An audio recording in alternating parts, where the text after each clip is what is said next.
दोस्तों, एक बार की बात है, एक गांव में दयाराम नाम का एक किसान अपनी पत्नी शीला के साथ रहा करता था। किसी तरह गन्ने की खेती करके वो अपने परिवार का गुजर बसर किया करता था। लेकिन कुछ समय से बारिश न होने की वजह से गन्ने की फसल भी कुछ खास अच्छी नहीं हो रही थी। इसलिए खेती करने के बाद जो भी समय बचता उसमें दयाराम मजदूरी करने लगा, ताकि घर खर्च भर के रुपए किसी तरह निकल आए। उधर दयाराम की पत्नी शीला महादेव की बहुत बड़ी भक्त थी। उनकी पूजा के बिना उसके दिन की शुरुआत नहीं होती थी। शीला की एक बहुत अच्छी आदत थी, वो जब भी खाना पकाती तो उसमें 3 हिस्से भगवान के लिए निकाल दिया करती थी। पहला भगवान गणेश के लिए, दूसरा शिव जी और पार्वती जी के लिए और तीसरा देवी अन्नपूर्णा के लिए। इन सभी भगवानों का भोग निकालने के बाद वो दयाराम के साथ अपनी थाली लगाकर खाना खाती थी। खाना खाने के बाद वो भोग की थाली का भोजन गाय को खिला दिया करती थी। इसी तरह उनका जीवन किसी तरह कट रहा था। एक दिन दयाराम काम से वापस लौटा तो उसने देखा उसकी पत्नी गाय को रोटी खिला रही है। ये देखकर वो बहुत हैरान हुआ। उसने कहा, अरे ये तुम क्या कर रही हो? यहाँ अपना खाना ही इतना मुश्किल से नसीब होता है और उसमें भी तुम इन गायों को रोटी खिला देती हो। अरे कुछ तो सोचो मेरी मेहनत के बारे में। शीला ने कहा, आप ऐसा क्यों कह रहे हैं? आपको पता नहीं गाय में 33 कोटि देवी देवता वास करते हैं।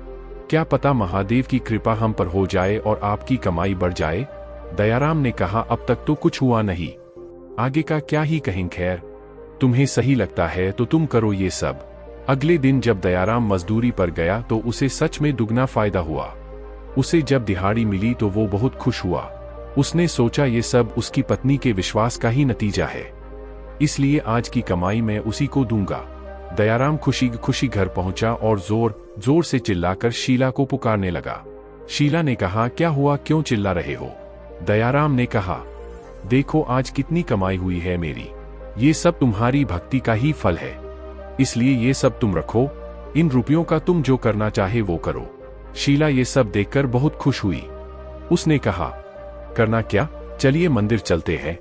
शिवजी के दर्शन भी कर लेंगे और इसमें से कुछ पैसे दान कर देंगे ताकि जरूरतमंदों की मदद हो सके। इसके बाद दोनों शंकर जी के मंदिर गए, पूजा अर्चना की और धन दान करके घर वापस आ गए। इसी तरह उनका घर चलता रहा। पर एक दिन दयाराम की तबीयत अचानक खराब हो गई।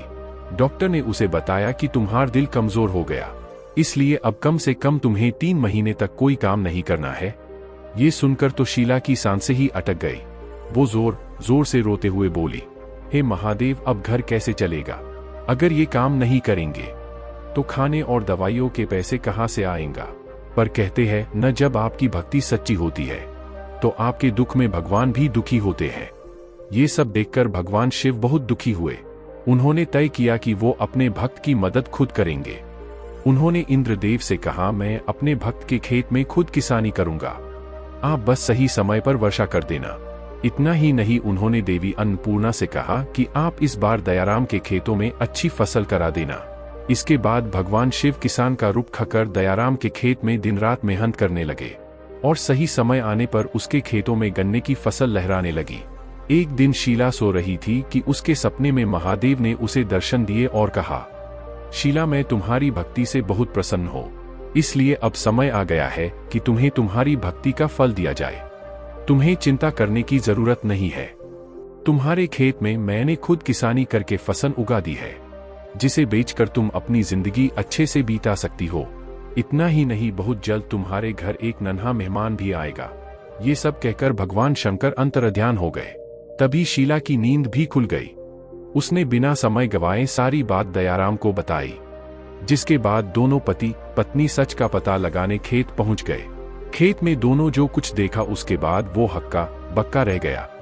खेत में गन्ने की ऐसी फसल पिछले कई सालों से नहीं हुई थी।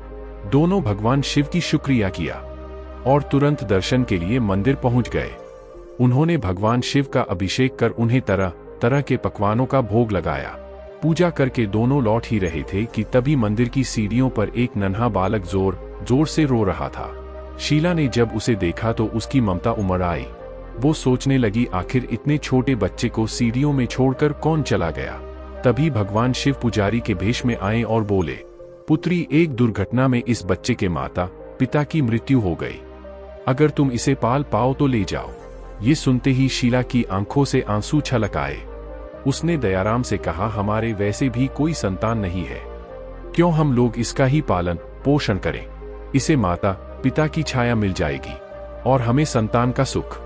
दयाराम ने कहा, भगवान शिवजी की मर्जी के आगे भला मैं क्या ही कह सकता हूँ। आज से ये बालक हमारा हुआ। इस तरह शीला की सच्ची भक्ति ने उसकी जिंदगी खुशियों से भर दी।